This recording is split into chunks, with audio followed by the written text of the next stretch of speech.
The computer lifecycle exists for a reason, and you're going to replace your computer equipment, your network equipment, based on the life cycle your company defines. And if your company doesn't have one, they should, and they can work with your IT service provider to build one.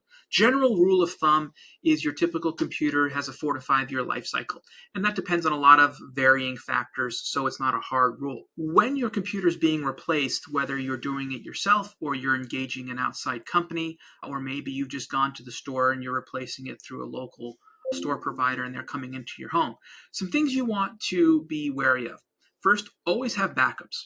And backups should exist in more than one location, preferably one location local to you, like in your home, potentially a network storage device. These are much better tools than USB hard drives or USB flash drives, which are more easily lost and compromised.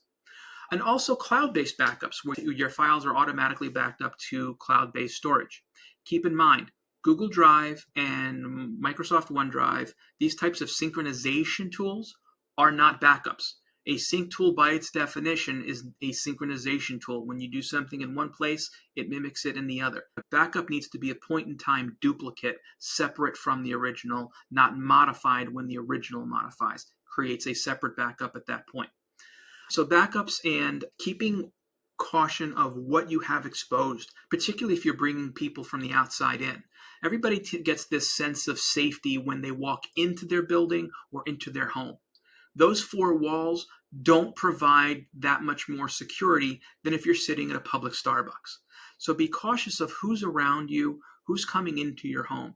Just because you need them to do something in your home, even if it's not technology related, it could be your air conditioning company or your cleaners.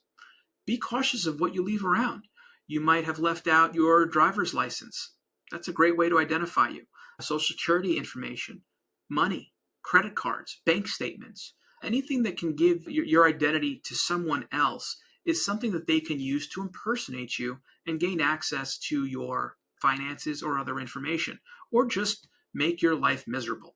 So be wary of what you have out there and exposed.